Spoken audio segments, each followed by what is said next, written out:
राधा रानी का अद्वितीय प्रेम।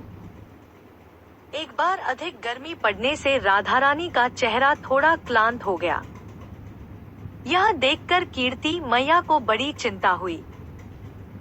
कीर्ति मैया ने ललिता जी को बुलाकर कहा, ललिते, अब कुछ दिन राधा कहीं बाहर नहीं जाएगी। तुम इस बात का ध्यान रखना। मैं नंदरानी को कहलवा दूंगी, कुछ दिन राधा रसोई करने नहीं जाएगी, वो कृष्ण के लिए भोजन रोहिणी से बनवा ले। पूरा ब्रज जनता है राधा के बाद कोई अमृत तुल्य भोजन बनाता है तो वो है माता रोहिणी। और यदि यशोदा अधिक आग्रह करे तो मैं तीनों समय राधा के बनाए मिष्टान्न कृष्ण के लिए भिजवा दिया करूंगी। पर राधा को मैं इतनी गर्मी में रोज नंदालय जाने नहीं दूंगी। मैया की आज्ञा कोई टाल नहीं सकती थी। जो राधा रानी विधाता को पलके बनाने के लिए दोष देती है कि विधाता ने पलके क्यों बनाई, न पलके होती न वो झपकती और कृष्ण दर्शन एक निमेष के लिए भी छूटता। वो राधा रानी श्री कृष्ण के दर्शन बिना कैसे रहेंगी? एक बार पलक झपकने जितना समय एक निमेष कहलाता है। राधा रानी तड़प कर विधाता से मछली की पलकें मांगती हैं कि हे विधाता, मुझे मछली की आंखें क्यों नहीं दी? श्याम सुंदर सामने हो तो पलके झपकाने में भी मुझे असह्य वेदना होती है। मछली की आंख कभी भी झपकती नहीं है। ऐसी राधा रानी श्री कृष्ण को देखे बिना कुछ दिन तो क्या, कुछ घंटे भी कैसे बिताएगी, यह सोचकर सखिया व्याकुल है। कृष्ण विरह से राधा रानी का शरीर जल रहा है।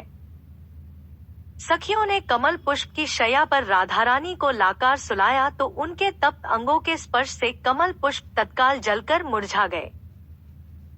सखियों ने उनके अंग पर चंदन लेप किया तो वो भी तत्काल सूखकर झड़ गया। कमल पत्तों को गीला कर पंखा करना चाहा तो राधा रानी के विरह ताप से पत्ते मुरझा गए। राधा रानी यह विरह व्यथा ज्यादा देर सह न सकी, वो मूर्छित हो गई। सखियां निरुपाय हो रही थी।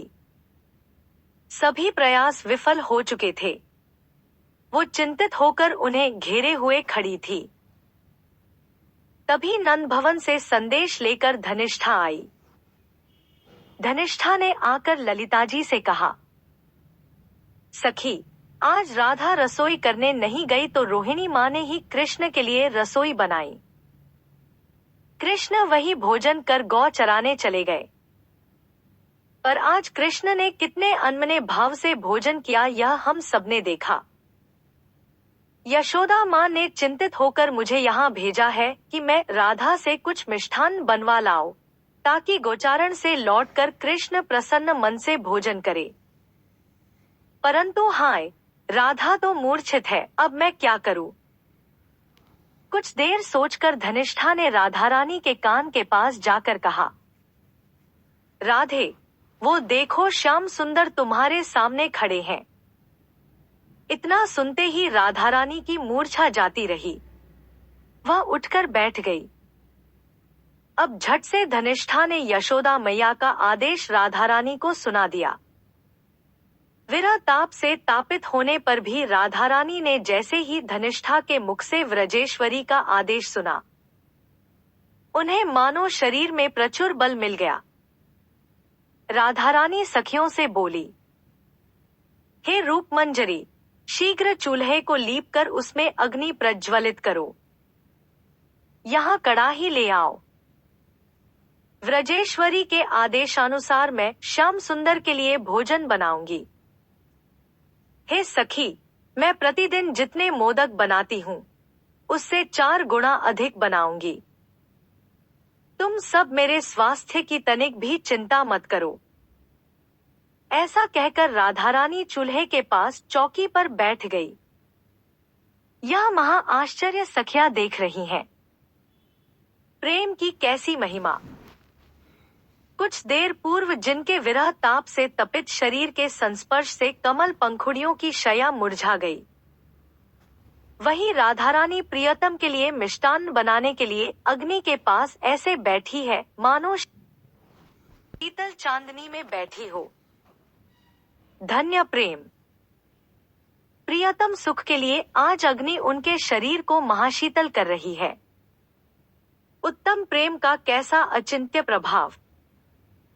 राधारानी की प्रसन्नता, उनका चौगुना उत्साह देख ललिता जी कीर्ति मैया को बुला लाई और बोली, मैया, आप देख रही हैं, व्रजेश्वरी की आज्ञा पालन में राधारानी का कैसा उत्साह है।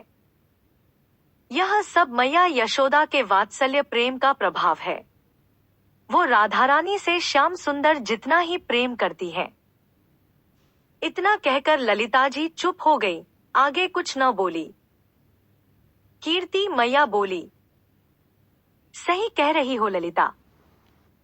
यशोदा राधा को देखे बिना एक दिन नहीं रह सकती। यशोदा राधा को अपने स्नेह से सिक्त कर देती है। अपना वात्सल्य इस पर उड़ेल देती है। उसका वात्सल्य इसके लिए आशीर्वाद है। इस आशीर्वाद से मैं राधा को वंचित क्यों करूं? ललिते, कल से तुम राधा को नंदालय जरूर ले जाना। यह सुनकर ललिता जी सहित सभी सखियां अत्यंत प्रसन्न हुईं।